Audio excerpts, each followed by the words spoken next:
Hi, welcome to another episode of Book Videos on Reg Athwal TV. And this is Dr. Wayne Dyer. The Power of Intention is the book that we're going to be focusing on this episode. Dr. Wayne Dyer is a legend. He built a legacy.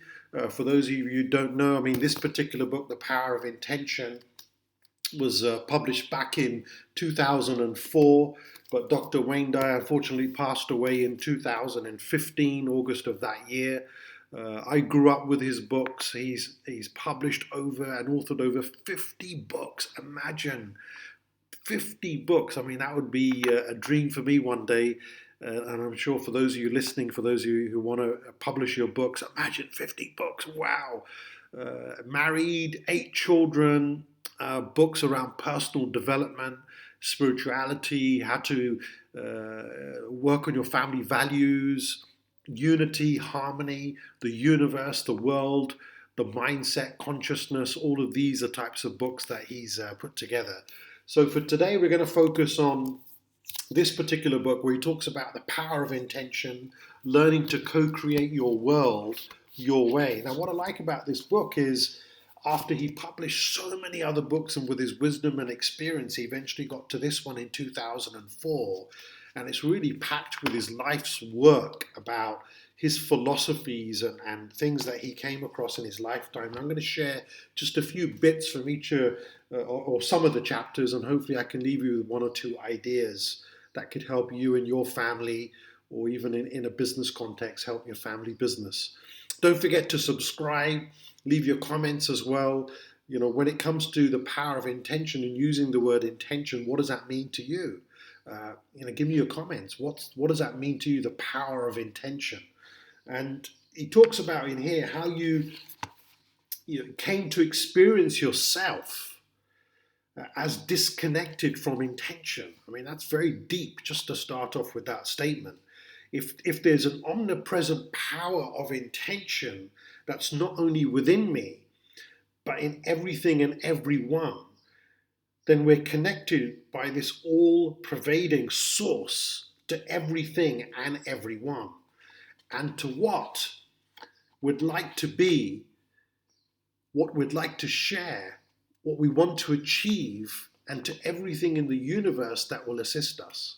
All that's required is realigning ourselves and activating intention. But how do we get disconnected in the first place? How did we get disconnected in the first place? How did we lose our natural ability to connect? And brother, I'm going to pause. He's talking about connection with the world, nature, the environment, our life, ups and downs. It's just being connected to the whole journey. He's talking about lions, fish, and birds don't get disconnected.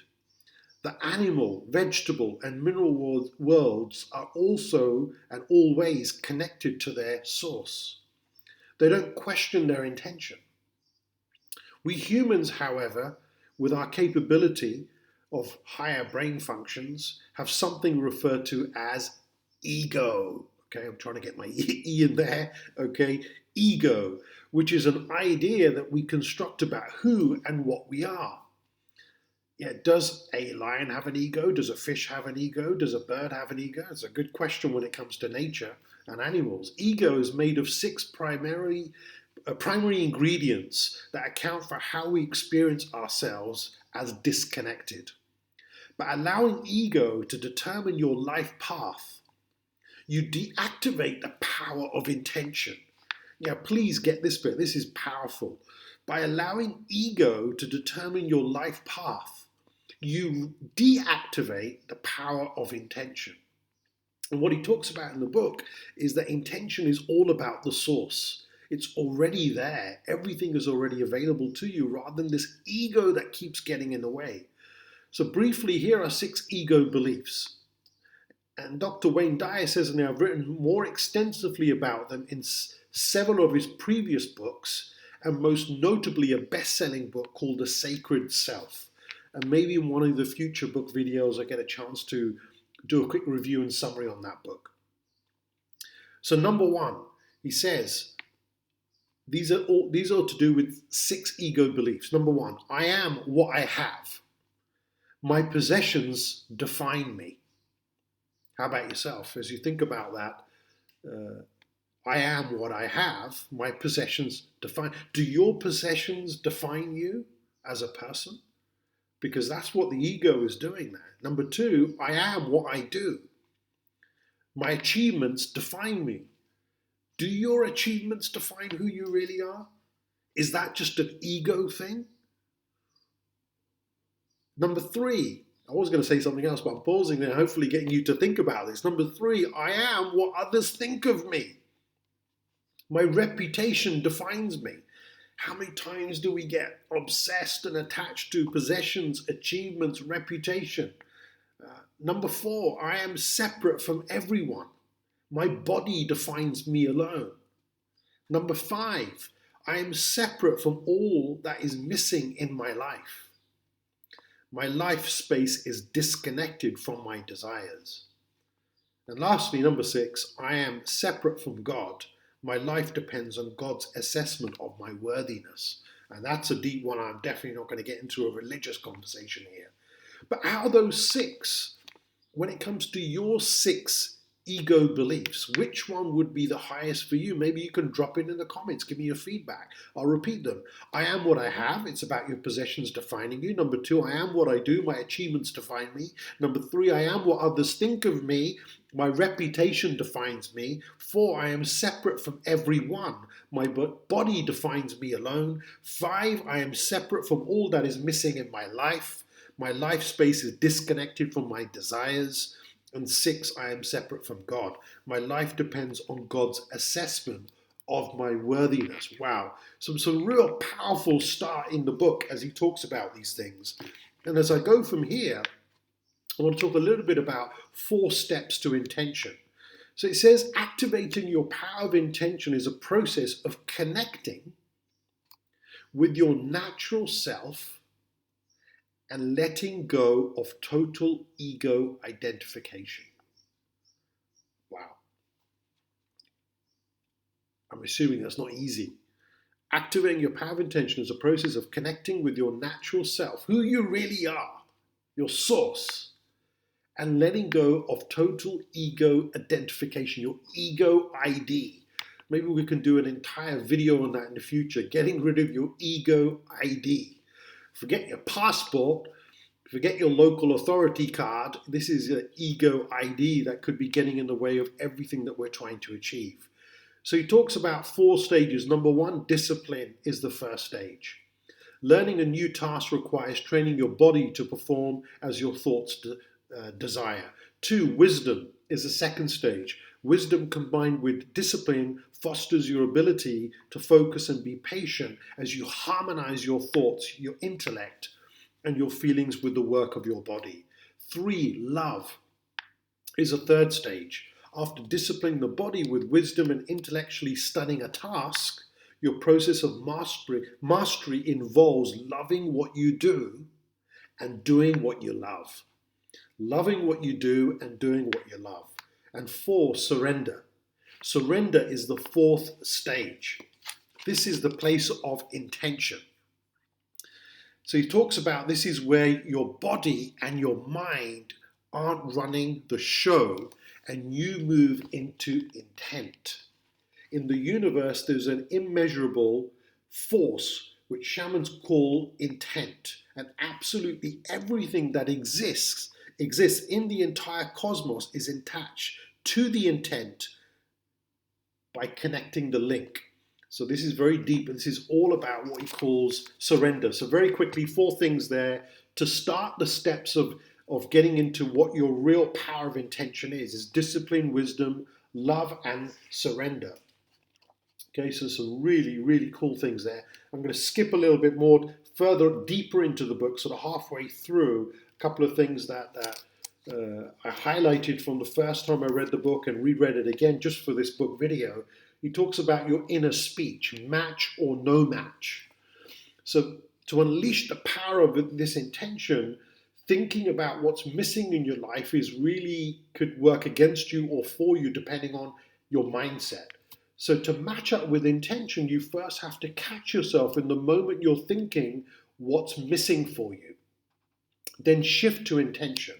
Not what I find missing in my life, but what I absolutely intend to manifest and attract in my life. But to what I can absolutely intend to manifest and attract in my life. Okay, saying that again. With no doubts, no waffling, and no explaining whatsoever. So let's have a look at some of the examples. No match. I don't have enough money. That's no match for the power of your intention. A match could be, I intend to attract unlimited abundance in my life. No match. My partner is boring and grouchy. It's not going to work. A match could be, I intend to focus my thoughts on what I love about my partner. No match. I'm not as attractive as I'd like to be. Match. I'm perfect in the eyes of God, a defined manifestation of the process of creation. No match. I don't have enough vitality and energy. Match. I'm part of an ebb and flow of the limitless source of all life. So this continues there's a whole chapter on this. And again, I recommend you get a copy of the book, Dr. Wayne Dyer, The Power of Intention. Okay, grab a copy, go to Amazon, go to your local bookshop, and then study this entire section to do with no match and match. It's very, very powerful. Moving on, a mini program for raising your energy vibrations. Dr. Wayne Dyer says, here's a short list of suggestions for moving your energy field to a higher, faster vibration. This will help you accomplish the twofold objective of removing the barriers and allowing the power of intention to work with and through you. So become conscious of your thoughts. Every thought you have impacts you. By shifting in the middle of a weakening thought to one that strengthens, you raise the energy vibration and strengthen yourself and the immediate energy field. Moving on from here, he says, make meditation a regular practice in your life. I meditate every day. I think it's really important to keep my energy high, slow down my thoughts, have clarity, have focus on what I'm doing. Do you meditate? Drop in the notes in the comment section here. Do you meditate? What type of meditation technique do you use? I get this question a lot. And maybe in the future we can share a few of these on some of the videos. So drop down the comments and let us know what type of meditation technique that you use. But he talks about make meditation a regular practice in your life. Even if it's only for a few minutes each day while sitting at a stoplight, this practice is vital. Take some time to be silent and repeat the sound of just the inner mantra of the universe, of God and your surrounding environment. Meditation allows you to make conscious contact with your source and regain the power of intention. Become conscious of the foods that you eat. You know, who would think that that would give you the energy? There are foods that are calibrate low vibration and there are ones that give you high energy. Foods with toxic chemicals sprayed on them will make you weak, even if you have no idea that the toxins are present. And again, you've got to read the entire chapter here when he talks about the consciousness when it's linked to food, which is fascinating. Retreat from low energy substances. And he talks about this, whether it's artificial drugs, legal or otherwise, lowering your body's energy and will definitely weaken you. He talks about that these things that want to buy those substances for you, party with you as you get high and urge you to do it again after your body recovers from the devastation of low energy substances. This is not going to help you get to your source if you're involved in heavy alcohol, drugs, other substances that can impact your body. Become conscious of the energy level of music that you listen to. Wow, who would think? Harsh, pounding musical vibrations with repetition, loud sounds lower your energy. Now, some people may disagree with this. Put your comments below. Maybe if you're into a different type of music, rock type music maybe, does that help your mind? Or does it take your energy away? I'd love to know your thoughts, because we don't have to agree with everything in this book. Become conscious of the energy level of music. Become aware of the energy level of your home environment. Is your home environment working for you right now? A lot of you in this crisis situation are working from home, working remotely. Where is your home zone and your environment? Is it chaotic? Are you all over each other if you're one big family working from home right now? So you've got to think about, he talks about your paintings, your crystals, statues, spiritual passages, books, magazines, the color of your walls, all your furniture, all of this is connected to energy and how you feel. Reduce your exposure to the very low level of commercial and cable television. Well, he refers to cable television. This is back in 2004, but we all know in today's world, it's all about that, okay, on a mobile phone, and how much time do we consume going through television or mobile phone and other forces like this? And is it enhancing our energy, or is it taking away? Is it giving us more headaches maybe? Maybe is it draining our energy? I'm going to stop there because there's so much more in this particular chapter about creating more energy for yourself. So you're going to have to get a copy of the book yourself and study this. And I'm going to move towards the end of the book, because towards the end of the book he gets into areas to do with the path of least resistance. Now, I've read many books that talk about the path of least resistance, and if you have, again, put some comments below, let us know about your interpretation of the path of least resistance. He says here, you live in a universe that has limitless potential for joy built into the creation process. The source, which we call the universe, mind of intention, adores you beyond anything that you can possibly imagine. And then he goes on from there about the path of least resistance, where you don't have to create more resistance. You go with the path which is easy. It shows up for you if you are connected with your source. So, for example, I feel uneasy about the state of the economy. I've already lost so much money. That's so relative right now in 2020. Now, this could change, okay, to I live in an abundant universe. I choose to think about what I have and I will be fine. The universe will provide. So there's a level of trust here that the path of least resistance will show up in your life and in your business for your family. Unless you switch it off, and you're not going to get to the source with a negative mindset. I have so many things to do, I can never get caught up. Maybe I'm at peace in this moment. I only think about the one thing I'm doing at this moment. I will have peaceful thoughts. My family members are causing me to feel anxious and fearful. I choose thoughts that make me feel good, and this will help me uplift those family members in need. And again, you don't have to think about the solution. What he's talking about is the solution will show up in its own way. And he refers to that as the path of least resistance. And finally, my last bit I wanted to mention was really, once you mastered the power of intention, right towards the end of the book, he's got 10 steps, and I'm only going to refer to step 10. He says, remain humble while staying in a state of gratitude. This genius that you are has nothing at all to do with your ego mind. Be grateful to the source of intention for providing you with the life force to express the genius that resides within you. Those who attribute their inspiration and success to their ego soon lose this capacity, or they allow the approval and attention of others to destroy them. Remain humble and grateful, and more of your genius will surface as you remain in a constant state of expansion. Gratitude is a sacred space where you allow and know that a force greater than your ego is always at work and always available. Power of Intention. Go check it out, okay? Go and find out about this book. Study it.